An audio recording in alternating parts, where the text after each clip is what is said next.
2013 में चीन के सदर ने मुल्क को कामयाबियों के उफक पर पहुंचाने के लिए एक ख्वाब की बुनियाद रखी। सदर शी जिनपिंग ने इस ख्वाब का नाम वन बेल्ट वन रोड रखा, जो आज तकमील के मराहिल तेजी से तय कर रहा है।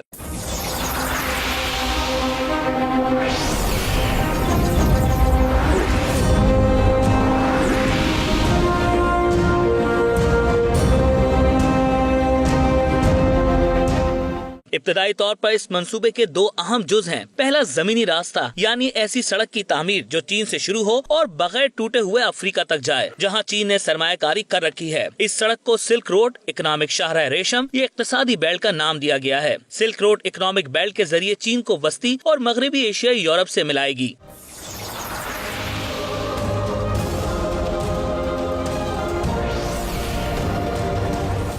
दूसरा है समंदरी रास्ता, जिसे 21वीं सदी के मैरीटाइम सिल्क रोड का नाम दिया गया है। इस मंसूबे के तहत मुख्तलिफ ममालिक में बंदरगाहों की तामीर की जाएगी। एक बंदरगाह को दूसरी बंदरगाह से जोड़कर ये जाल अफ्रीका तक फैला दिया जाएगा। मैरीटाइम सिल्क रोड चीन को जुनूब मशरिकी और जुनूब एशियाई अफ्रीका के समुद्री रास्तों से गुजरते हुए यूरोप से जोड़ेगा। वन बेल्ट वन रोड मंसूबा सिर्फ इन दो रास्तों तक ही मुहित नहीं, बल्कि इन दो मरकजी रास्तों से मुंसलिक करने के लिए राब्ता सड़कों का जाल बिछाया जाएगा। इस हवाले से अब तक 60 से ज्यादा ममालिक इस मंसूबे का हिस्सा बन चुके हैं। पाकिस्तान का चाइना इकोनॉमिक कॉरिडोर मंसूबा भी one belt one road project का एक छोटा सा मगर अहम तरीन हिस्सा है। इसीलिए चीनी सदर शी जिनपिंग ने 2015 में अपने दौरे पाकिस्तान के दौरान 6 अरब 45 करोड़ डॉलर के 51 मंसूबों पर दस्तखत किए। वन बेल्ट वन रोड के साथ मुंसलिक करने के लिए अहम समंदरी पोस्ट पर नकलो हमल के लिए सड़कों की तामीर की जाएगी। इस फ्रेमवर्क में चीन पाकिस्तान इक्तिसादी राहदारी समेत 6 इकोनॉमिक कॉरिडोर शामिल हैं। चीन पाकिस्तान इक्तिसादी राहदारी, बांग्लादेश चीन इंडिया म्यांमार इक्तिसादी राहदारी, चीन मंगोलिया रूस इक्तिसादी राहदारी, चीन वेस्ट एशिया मगरबी एशिया इक्तिसादी राहदारी, चीन इंडो चाइना पेनिसुला इक्तिसादी राहदारी, न्यू यूरेशियन लैंड ब्रिज इक्तिसादी राहदारी। अब तक 5 बर्रे आजमों के 100 से ज्यादा ममालिक इस प्रोजेक्ट का बिलवास्ता या बिला वास्ता हिस्सा बन चुके हैं। 2013 से अब तक चीन इस मंसूबे पर 50 अरब डॉलर खर्च कर चुका है। 5 साल में चीन 500 अरब डॉलर खर्च करके इस प्रोजेक्ट को मुकम्मल करेगा।